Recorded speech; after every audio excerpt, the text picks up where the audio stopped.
Hello, this is a presentation on disruptive staff and workplace violence. My name is Michael Stoltz. I'm an RN with the Trauma Neuro ICU at Lancaster General Hospital. I've been there for over 4 years, at the hospital for over 15, and let's get started.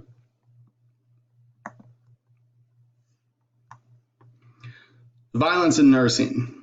I think a lot of times when we think about violence, we think about patients being violent towards us, but that's not all we're going to talk about today.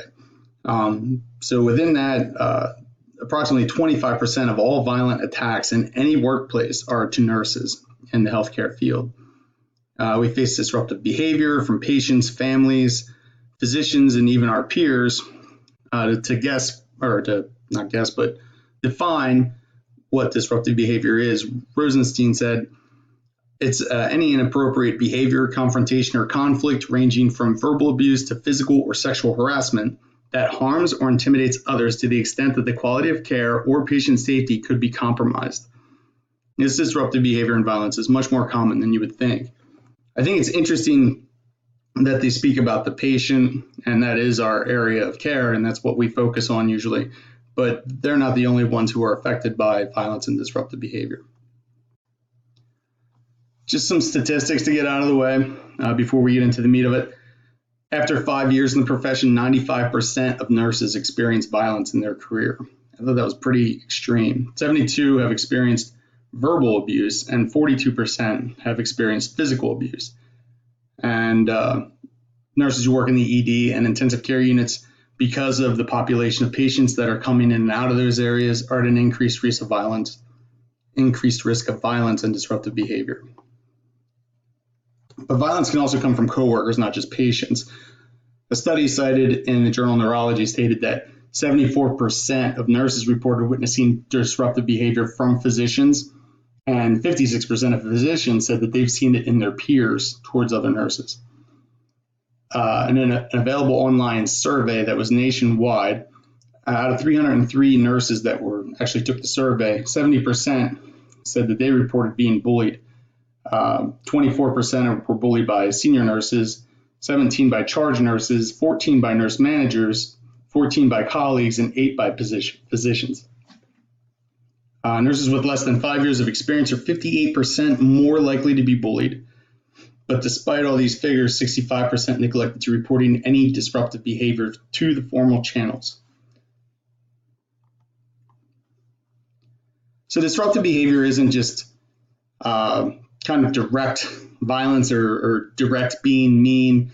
It might come off as you just being silent towards a person or ignoring or excluding them, making derogatory remarks, starting rumors, even your body language like eye rolling, arm folding, toe tapping. You got to watch what you do with your hands a lot because that can kind of, it affects people.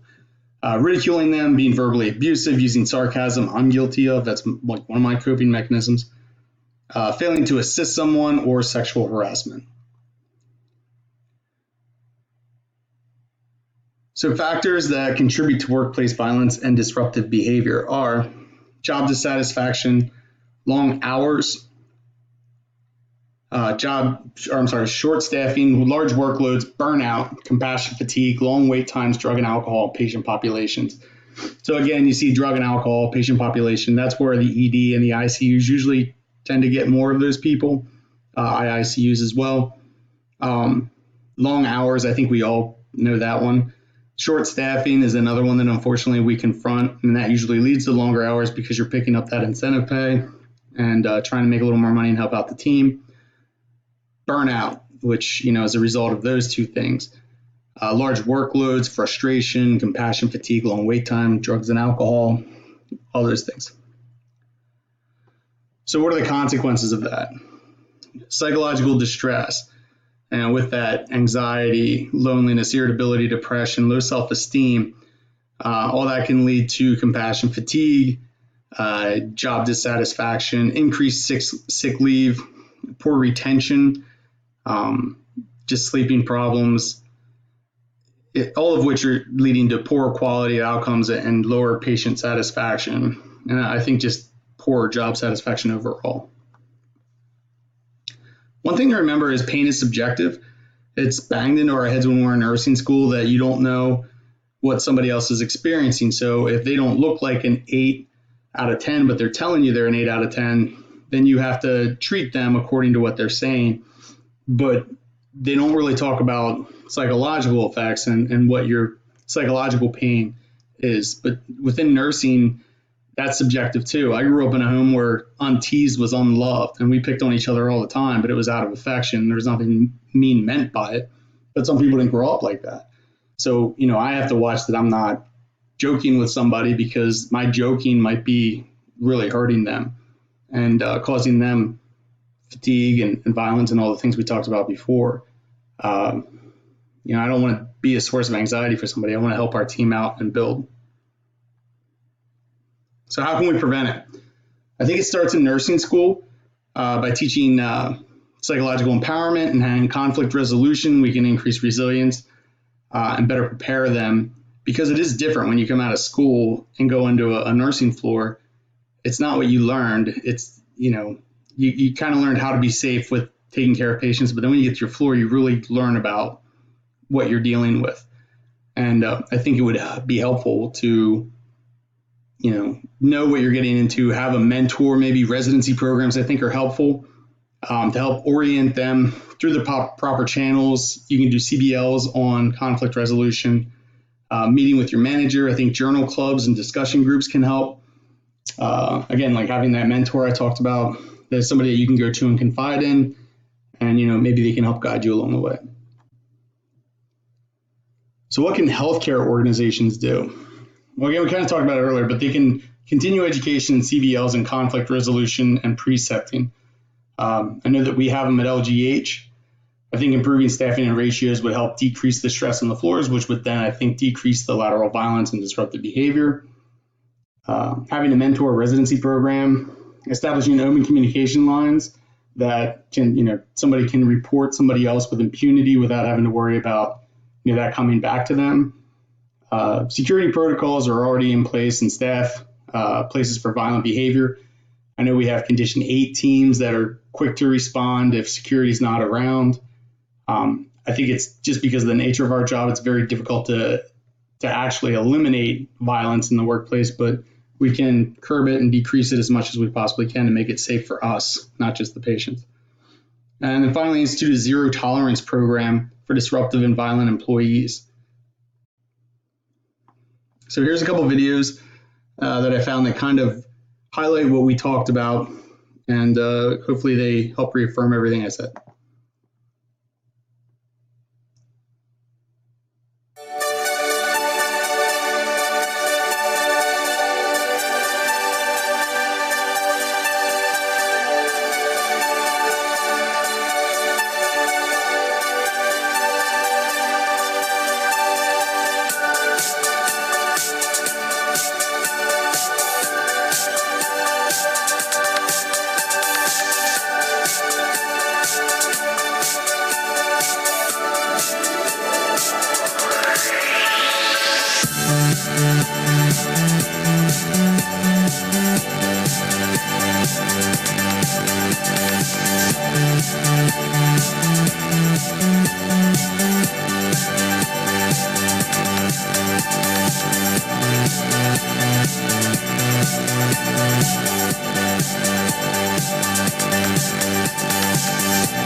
See, I found the video interesting because it makes sense. We were taught to advocate and protect our patients going through school, but there wasn't a lot of attention given towards advocating for each other and protecting each other as nurses.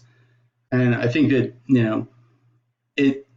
it's a bigger problem, but it can start with just yourself, especially if you're somebody who's been on the floor for a while and, maybe you're a charge nurse or facilitator or just, a nurse who's been on the floor for a while. You have the ability and to reach out to somebody that you feel might be struggling or, say something to people that you see committing these disruptive acts. And I know that everyone here, if you thought about it, you've encountered it or you've experienced it in one way or another.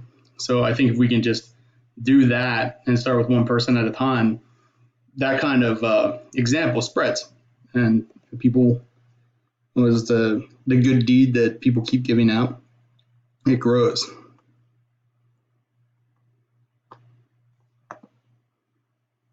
Here's another video by the ANA about lateral violence and their new instituted policies.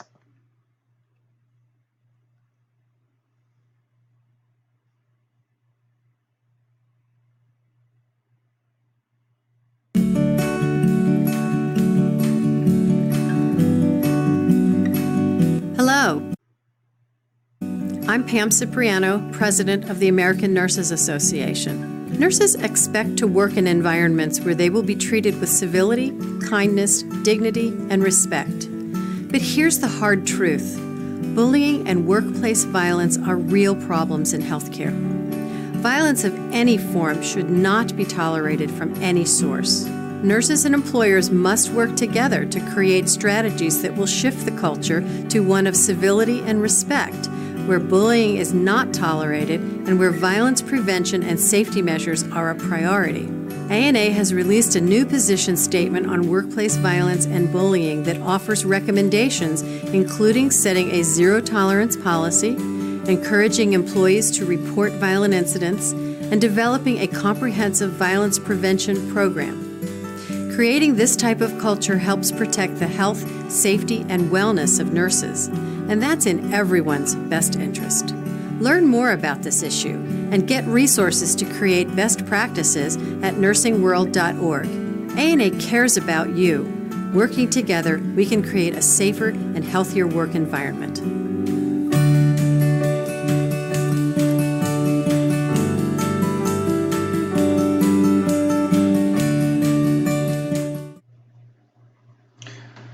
So you can see that the ANA is making this a priority and something that they want to look at and work on.